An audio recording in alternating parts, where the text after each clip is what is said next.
All right, this video is about getting meat. Nothing new, just a something I got into back when I got out of prepping, or I just wasn't focusing on it. I got into bushcraft, and I've always been interested in trapping and the fur trade and all the historical. Read a lot of historical books about that stuff, and how the there's a lot of guys on YouTube right now that are trapping the states where it's still legal, the fur trade, fur trapping, that kind of stuff. But I got to thinking back then. I said, it'd be pretty good if you could, things got tough enough, you could trap for food, still bring in meat. And I'd always kicked it around. I kind of knew how to do it. Had some books on it. Did a lot of reading. At the time, I'd had a lot of coyote trouble, and you just can't be out there all day trying to shoot these things. So we set state of California, which is where I'm at. About the only thing you can do is live trapping. That's still legal. If you can't shoot them, you can live trap them. And there was a lot of talk at the time about outlawing. You cannot use leg hold traps in the state of California. Certain people can if they're permitted by the state. I think for like if they're part of Fish and Game or something. But even then, I think everyone else has to do live trapping. Which is one of those little raccoon trap kind of things. But no leg hold traps. But there was a lot of talk at the time about possibly even restricting the sale of leg hold traps in the state of California. So I thought, well, just to be more prepared for maybe a post SHTF kind of thing, if it ever got to the point where, okay, you've prepped your food, your water, this and that, but let's say it's just laws are gone. It's just you're just gonna have to feed yourself somehow. So no one really cared how you got your meat. So what I did is I went and invested in a bunch of traps. And I bought most of these used on eBay. I've done a lot of research on them, so I know how to use them. I can't do this in the state of California. I cannot set these things up, but I've screwed around with them enough. I've built I've gone out and set up I'm forgetting what they call them, but your certain ways you set your traps as far as the dirt holes, posts. I can't think of what they call them, but there's certain ways you'll set your traps, a way to channelize the animal into the trap. And they got all kinds of different. It's been months probably years since I've looked at this stuff, but I've got books on it and all that. I've actually gone out and made a lot of the sets, they call them, without putting the trap in. I used to put a rat trap inside of them with some bait on them, covered up, and they're small enough that when a coyote would go in there and step on them, he could just pull his hand out. But I could also see that I got some activity. I was able to get that animal and channelize him into a path where that trap is waiting for him. And I got pretty good at that. They tripped a lot of rat traps, mouse traps, that kind of thing. But what this stuff is for, this is for if, without rule of law, you're out there trying to, you've gone beyond your preps now. You're in a situation where now you're either producing food by, you're growing, farming, that kind of thing, and you've got to also have some other ways to get meat, and that's just through trapping. And I'll just show you what a few of these are. I won't explain exactly how they work, but I'll just show you what the basic. There's three kinds that you can deal with. One, which is really common, and this is a lot of bushcraft stuff. People in bushcraft talk about this stuff all the time, is you've got your snares. Now these are homemade. We made these myself, but and these are really easy to make. And these are 80-pound test. This is designed for a K9, which would be your coyote snare. I had some coyotes coming back in last fall. I had a coyote issue, but then I have levees on both sides of the property with they're basically ditches. They fill up with water, and once that happens, whatever animal's not in here can't get in. There's no way. He could go for miles, but he can't get back onto my property because of the water. And so we had water for about 2 months, and they shut the water off. Nothing's come back since that I've seen. But we were just getting ready to snare those coyotes because you can't be out there all day calling them out, shooting them, and this and that. And it's just the snare is going to do the hunting for you while you're not there, and you can set up more than one. And so this is just a way, as far as bringing home meat And I say meat because I'm not telling you what you're going to catch in these things, because that's debatable. But anyway, you've got with these are snares. These can be used for in different size for different types of animals that you're going for. They don't take up much weight. The problem with a snare, if you're trying to catch one thing, you need to have at least 10 of them out there. If you were actually to do this for subsistence trapping, you need a lot of these, and you're going to be covering a lot of ground to put them out there too. So, but it's very effective. It doesn't take a whole lot of training to figure out how these work, but it's one of those things where it just takes experience as you put those out there. You kind of learn as you go. Rabbits are pretty easy on this. Rabbits stay on the same path all the time. I mean, it's just lay it in the path and they can't help themselves. But anyhow, these are snares. This is totally illegal in the state of California. You can own these, you just can't set them up. This is a connie bear. This is a body grip trap. I was going to set it up and show you how it works, but these things actually, every time I mess with this thing, it scares the hell out of me. But this is basically whatever sticks his head into that square, and this thing is spring loaded. When they set it, this is called your dog right here. When they hit this thing, it flips around. I mean, it closes in on itself. It's called a body grip trap. It just crushes them. It kills them instantly. This is something big enough could stick his head in there, or a weasel or a possum will walk through this thing. They're done. The ones they use for beavers, this is, I think, is a 120. This is a Connie Bear 120. This is made by Duke. This is like $4. And you could put these in trees. You can put them all over the place. But usually around waterways, that kind of thing, creeks. And basically, a lot of times you're just traveling around water because that's where all the animals are going to be at. But these they use for beaver. They'd be too big for this screen. They call them 330s. This is I'm pretty sure this is a 120. It might be a 160. It's coming down at 120 pounds per square inch on the animal.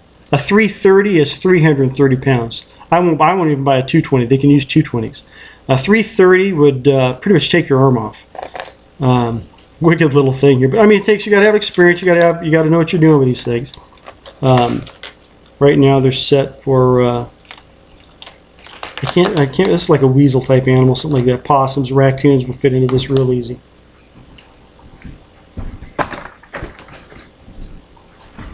Then you got the current. This is a newer style trap. This is a coil spring. Using 12 springs. Some are large. This is actually a number. This is a 165. This would be like, once again, small varmints, possums. I don't want to say it. Possums, raccoons. You know, a canine might get his foot in there. You know, they're positive. The coyote's got actually a really small foot, but this is not what this is designed for. Plus, the bigger the animal, like a wolf trap, which I'll show you in a minute, typically has 4 springs, not just 2. But this is a coil spring trap. There's several ways to set these. You might, once again, there's channeling, there's post sets, that sort of thing, and tons of this stuff online. But once you got a hold of one of these and you know the gist of how this thing works, it's just a matter of getting them out there. What you're trying to do is, it's just a force multiplier. If you went out tomorrow, let's say to your little creek bed or whatever, you set one of these up, you got a path where these animals are coming through, and you set this, and you came back every day to see if it caught anything, well, eventually it might get tripped up, or you might actually catch something, and then you got some meat to bring home. But the idea behind trapping is you want to put out more than one. You're going to put 10, 15, 20 of these. I mean, some trappers would set these, the guys in the Arctic, they're out there setting these things for 50, 60 miles all over the place. Then up there it's cold, the animal dies, they freeze, and they come back and get their frozen meat. But the idea is you're trying to multiply your efforts with traps. It takes effort to put them out. You bring a lot of calories, but this gives you a chance. It's like fishing. If you have one pole in the water, okay, you have a chance of catching one fish. Trapping is designed that you're putting a lot of poles in the water. So that's why you're spreading these things out. And once again, it's just about bringing meat home. But this is what they call a single coil. This here. This is a used one. I bought this on eBay. I bought a bunch of these. This, I think, is a 4 or 5. I can't see it. I think this is a 4. This is a wolf trap or a beaver trap. This is the same style or type that the old beaver trappers used. Okay, this is actually not that old, but it's not changed much. Fairly simplistic. You could actually repair these. You can make all kinds of adjustments on them. But it's pretty straightforward. This is you can't use this particular type of trap anywhere anymore. They've got to have different teeth on them. They got to have a space in between, which is called offset. They might have to have a soft material here. So it's the idea that they do a couple of these things that it doesn't hurt the animals much, which is complete baloney. Whether it's this or offset or rubberized, it hurts like hell. This thing hurts like hell. But what happens is if you're I've got my hand stuck in these things before. If the coyote, let's say a coyote or whatever, has his paw stuck in there, after a while, not too long, it's going to go numb because you've cut off the blood flow. And that's why it's so easy for them many times to chew their foot off to get out of it. You know, if you don't get back there in time. But like I said, this isn't necessarily designed for a humane operation. It's designed for getting meat. And a lot of people hate these things. You know, it's a pretty nasty little tool, but it is a tool. If you had, you know, if this is the only way you're going to stay alive, it's pretty effective. Is it nice for most of the animals? No, it's not. It hurts. But yeah, this is a pretty large one. There's some even bigger than this. I think this is a 5. This would be considered a wolf trap or a beaver type trap. Beaver has a foot bigger than my hand. They have huge feet. So you have to, and they're pretty powerful. And this one actually has, I don't know if it has a drowning setup on it. The beaver will get his foot caught in this thing and he'll head back under the water. And what happens is these are set up. Once they're dragged, you have a cable that this travels on. Once this thing, he drags this thing back down into the water, it's set up where it won't come back up. It just drowns them. They call it a drowning set. But that's what this is designed for. This is the same thing, only newer. This is a Duke. This is made in Korea. These are pretty cheap, but they work.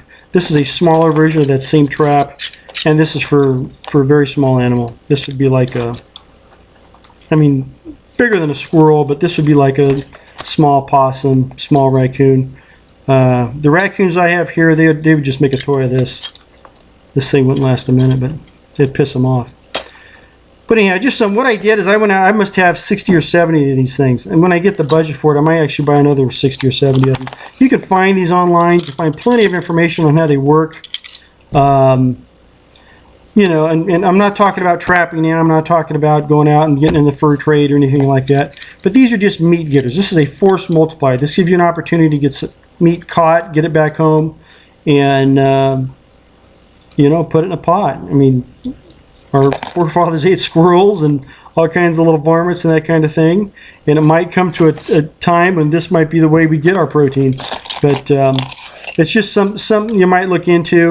It's kind of our, you know, antique idea for most people, but it's still viable. But like I said, snares, double long string. This is a double long string trap. You've got your quill traps. I also have a lot of those have a heart raccoon traps that you see at the feed stores and that kind of thing, which is for trapping most types of raccoon. Most of the raccoon here we have are too big. They won't fit in that. I don't think they're very effective.